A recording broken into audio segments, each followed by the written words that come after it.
तो गुजरात चुनाव में 150 प्लस सीट जीतने के मिशन पर निकली बीजेपी ने चुनाव प्रचार में पूरी ताकत झोंक दी है। 1 और 5 दिसंबर को मतदान होना है। बीजेपी के राष्ट्रीय अध्यक्ष जेपी नड्डा ने जी न्यूज से खास बातचीत में कहा कि गुजरात में बीजेपी एक तरफा जीत हासिल करेगी। सुनिए। बात करते हैं बीजेपी के राष्ट्रीय अध्यक्ष जेपी नड्डा जी से। नड्डा जी, 1977 एक ऐसा समय था जो उस समय सत्तारूढ़ हुई, विपक्ष कहीं नहीं था।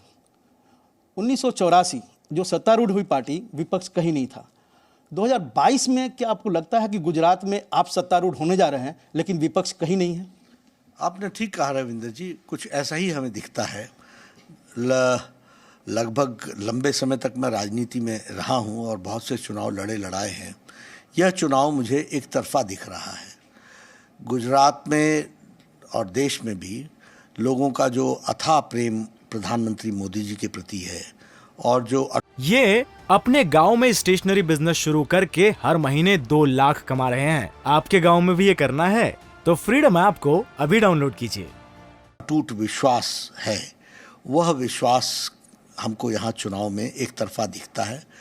किसी भी पार्टी में इस तरीके का कोई चुनाव लड़ने का रंग ढंग, कोई तरीका मुझे नहीं दिख रहा है, बल्कि इसलिए मुझे अपने पार्टी के काडर को ये कहना पड़ रहा है कि हम कहीं कॉम्प्लेसेंट ना हो जाएं और इस चुनाव को सीरियसली लड़ें, और लड़ रहे हैं हमारे कार्यकर्ता अच्छी तरीके से। इसलिए ये एक तरफा चुनाव मुझे दिख रहा है। लोग भारतीय जनता पार्टी के पक्ष में वोट डालने के लिए आतुर हैं। सर, एक तरफा इसलिए दिख रहा है क्योंकि कांग्रेस जो यहाँ मेन ऑपोजिशन पार्टी है, उसके सबसे बड़े नेता राहुल गांधी भारत जोड़ो यात्रा में है और गुजरात से दूरी बनाए हुए बहुत कम रैलियां की। ये आपके लिए इस कारण से लग रहा है कि विपक्ष कहीं नहीं है? नहीं, ऐसा नहीं है। वो आते, वो रहते, वो जितना उनको घूमना है घूम लें। बाहर जो घूम रहे हैं उससे क्या असर पड़ रहा है? वो जोड़ो यात्रा में थोड़ी ना चले हुए, तो तोड़ो यात्रा में चले हुए हैं। और जिन लोगों ने देश को नुकसान पहुंचाया उनके साथ चले हुए हैं। वो यहाँ मेधा पाटकर जी के साथ चले। अब मेधा पाटकर वो हैं जिन्होंने गुजरात के विकास को रोकने का हर संभव प्रयास किया और उन्होंने 15 साल सरदार सरोवर डैम को रोकने का प्रयास किया। गुजरात की जनता उनके खिलाफ कितनी है आपको मालूम है। ऐसे लोग अगर राहुल गांधी जी के साथ खड़े होते हैं तो समझ में आता है कि ये तोड़ो यात्रा है, जोड़ो यात्रा तो है नहीं। तो यहाँ आके भाषण भी दे देंगे तो उससे असर क्या पड़ता है? अच्छी बात है, वो करें। लोगों को हम कहाँ मना कर सकते हैं, प्रजातंत्र है। आप दो, एक नहीं 20 भाषण दो। आपने पहले भी दिए हैं, बहुत कुछ आपने किया है, तो उससे कोई असर तो नहीं पड़ता। और जो शब्दावली आप प्रधानमंत्री मोदी जी के लिए आप और आपके पार्टी के लोगों ने दिया है, औकात बता देंगे, इस जाति के हैं और ये सोच है और सौदागर और सारे शब्द मैं तो बोल भी नहीं सकता, ऐसे शब्दों का आपने प्रयोग किया है। गुजरात की जनता ने आपको मुंह तोड़ जवाब दिया है। 2-4 आपकी और रैलियाँ हो जाती तो उससे कौन सा असर पड़ता है? आप प्रजातंत्र है, मैं मना नहीं करता हूँ, लेकिन आपको सुनने वाला नहीं है कोई। और सब जानते हैं that you are anti Gujarat.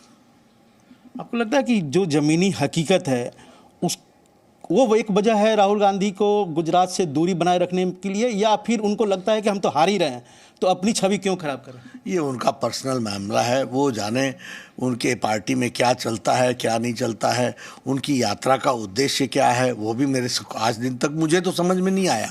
Congress के लोगों को समझ में आ रहा होगा तो बहुत अच्छी बात है। आप कह रहे हैं कि जोड़ो यात्रा नहीं तोड़ो यात्रा है, लेकिन राहुल गांधी को भी तो लगता है कि उनकी पार्टी और उसके साथ प्रायश्चित यात्रा भी है। इनके परनाना ही थे ना धारा 370 लाने वाले, आज जोड़ने चले हुए हो, प्रायश्चित कर रहे हो क्या? किसने लाया धारा 370? जवाहरलाल नेहरू जी ने लाया। और किसने जब धारा 370 को समाप्त किया? नरेंद्र मोदी जी ने किया। तो तोड़ने वाले तुम थे, जोड़ने वाले हम हैं। हम मतलब हमारी पार्टी, हमारे नेता नरेंद्र मोदी जी। राहुल गांधी तोड़ो यात्रा में है आपके अनुसार, और आप उनकी पार्टी को तोड़ ले रहे हैं। यहाँ गुजरात में हार्दिक पटेल हो, दूसरे हो, उनको लगता है कि हम बड़ी मुश्किल से पार्टी को कम से कम विपक्ष की हैसियत बना रहे हैं और आप पार्टी के बड़े नेताओं को ले रहे हैं। देखिए, ऐसा नहीं है। हम किसी को ज़बरदस्ती पकड़ के तो लाते नहीं हैं रविंद्र भाई। लोग आते हैं, उनके समझ में आ रहा है कि यथार्थ क्या है। कई लोगों को जल्दी समझ में आता है, कई लोगों को देर से समझ में आता है, कई लोग किसी और पार्टी में होते हैं, बाद में समझ में आता है। आप देखिए, कांग्रेस के इतने लोग पंजाब में हमारे साथ जुड़ गए, सब क्या कहते हैं? हमारे साथ इतने लोग मध्य प्रदेश में जुड़ गए, सब क्या कहते हैं? सब ये कहते हैं कि उनके नेता से मिलने में साल बीत जाता था और यहाँ राष्ट्रीय अध्यक्ष जेपी नड्डा को एक फ़ोन करो, सुबह फ़ोन करो, शाम को बुला लेता है, सारी चर्चा करता है। तो ये जीवंत पार्टी है, यहाँ हर कोई मिलता है। पंजाब के एक एक नेता बोलते हैं हम आपसे 10-10 बार मिल चुके। राहुल गांधी के हम 20 साल से 30 साल से कार्यकर्ता हैं, एक बार दर्शन नहीं हो पाए। तो अब ये उनको जब उनके परिवार में चीजें ऐसी दिखती हैं तो मैं क्या करूं, तो सुधार उनको करने की जरूरत है। अभी मैं यहाँ से लौटूंगा, पंजाब के कार्यकर्ता मुझसे मिलने वाले हैं, कांग्रेस के कार्यकर्ता है, मैं उनको समय दूंगा, बैठूंगा आधा एक घंटा उनके साथ, बातचीत करूंगा, उनको समझूंगा। तो किसने रोका हुआ है? अभी भी जो आपके कार्यकर्ता उनको संभाल लो ना, मैंने कहा मना किया है। सर आपको कह रहे हैं कि एक कांग्रेस कहीं कहीं नहीं है, लेकिन हिमाचल में हमने देखा थोड़े दिन पहले तक आम आदमी पार्टी वहाँ काफ़ी शोर मचा रही थी, हलचल की हुई थी, गायब हो गई एकाएक। गुजरात में आई, फिर अभी वो यहाँ से एमसीडी पर ज़्यादा फोकस। गुजरात में आम आदमी पार्टी आपके लिए चुनौती है, थी या फिर कांग्रेस की? हमारे लिए कभी चुनौती नहीं है। वह चुनौती किसी और के लिए हो सकती है, हमारे लिए कभी भी चुनौती नहीं है। वो पेपर टाइगर्स हैं, वो एडवर्टीजमेंट पर दिखते हैं, वो बैनर बेस्ड पार्टी हैं, वो एडवर्टीजमेंट के सहारे चलती हैं। हम जमीन पर कार्यकर्ताओं के सहारे चलते हैं। दिल्ली में सर एक से एक वीडियो आ रहा है और केजरीवाल जी कह रहे हैं कि ये सब बीजेपी की सियासी चाल है बदनाम करने की। कैसी सियासी चाल है? मैंने सत्येंद्र जैन को खड़ा किया है कि तू मसाज करा। आप बताइए ना कैसी सियासी चाल है? मैंने कहा सिसोदिया को कि रेपिस्ट को थेरेपिस्ट बोलो। मैंने कहा उनको कि इनको सेल के अंदर ब्रेकफास्ट दो। मैंने कहा इनको कि आप सेल के अंदर 3-3 लोग बैठ करके सलाह कर रहे हो। ये हमने वहाँ पर जाकर के खड़े किए क्या? ये इनको शर्म आनी चाहिए। ये बेशर्मी की हद है इनकी। मैं इनको, इन राजनेताओं को मैं समझता हूँ कि भारत देश की आंखें खुल रही हैं कि ऐसे नेता जो इतना झूठ बोलते हैं और कट्टर बेईमान करने वाले लोग, कट्टर ईमानदारी की बात करते हैं, ये कट्टर भ्रष्ट और बेईमान लोग, आकंठ भ्रष्टाचार में डूबे हुए लोग। और शर्म तो इनको आनी चाहिए कि इनको ये टेलीविजन में खड़े कैसे होते हैं, कैसे ये इस तरीके के इंटरव्यूज देते हैं।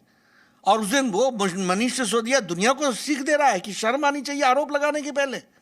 तुम थेरेपिस्ट बोल करके एक रेपिस्ट से मसाज करा रहे हो और थेरेपी वाले इंडियन एसोसिएशन ऑफ थेरेपिस्ट तो ये बता रहा है कि इस तरीके का मसाज हमारे थेरेपी में नहीं है। तो तुम किसके आंखों में धूल झोंक रहे हो? भारत की जनता के आंखों में धूल झोंक रहे हो? दिल्ली की जनता के आंखों में धूल झोंक रहे हो? चुनाव में जवाब देंगे सब लोग आपको। सर केजरीवाल जिसको भगत सिंह से तुलना कर रहे थे, ये कहा जा रहा था कि 28 किलो वेट कम हो गया सत्येंद्र जैन का, और सोर्सेज कह रहे हैं कि 9 किलो वेट बढ़ गया है। वो जाने जो वजन करते हैं। पर मैं ये बोल रहा हूँ कि इनकी बेशर्मी की हद देखो। ऐसे लोगों के लिए पद्म भूषण और पद्म श्री के लिए रिकमेंड कर रहे थे। मतलब इन नेताओं ने अपने स्टेटमेंट्स की वजन कितनी कम कर दी है और कितने ये मजाक के पात्र बन गए हैं। मुझे दुख होता है कहते हुए कि ऐसे नेता हमारे देश में विद्यमान हैं, एग्जिस्ट कर रहे हैं। ये हमारे प्रजातंत्र के लिए शर्म की बात है। ऐसी पार्टी को आपके साथ जोड़ देते हैं ओवैसी कि दोनों एक ही हैं, हिंदुत्व की बात कर रहे हैं, आम आदमी पार्टी और बीजेपी। देखिए, प्रजातंत्र है, कोई भी पार्टी खड़ी हो सकती है। वो धर्म के आधार पर खड़ी पार्टी है। अपना काम करते हैं लोग, हम उसमें मना तो कर नहीं सकते हैं। रविंदर जी, जिसको काम करना है करे। हम लोग सबका साथ, सबका विकास, सबका विश्वास, सबका प्रयास, इस मंत्र को लेकर चलते हैं। सर आखिरी सवाल रहेगा, बीजेपी को बीजेपी से चुनौती अगर मान के चला जाए, जैसे आप कह रहे हैं विपक्ष कहीं नहीं है, तो 99 को तोड़ना है, 129 को तोड़ना है, 147, 49 को तोड़ना है, बीजेपी के लिए कौन सा चुनौती है आप मानते हैं? कोई चुनौती नहीं है। भारतीय जनता पार्टी एक तरफा लोगों का आशीर्वाद ले रही है और हर रिकॉर्ड को तोड़ करके आगे बढ़ेगी। सीटों के लेकर तो पिछली रिकॉर्ड, अच्छा रिकॉर्ड बनेगा इस बार, ये हमको मिशन 150 ये ऐसा है। मैं आंकड़े नहीं बोल रहा हूँ, लेकिन सारे रिकॉर्ड टूटेंगे इस बार। बीजेपी सारे रिकॉर्ड तोड़ेगी जी। भारतीय जनता पार्टी गुजरात के सारे रिकॉर्ड तोड़ी। बहुत बहुत शुक्रिया सर।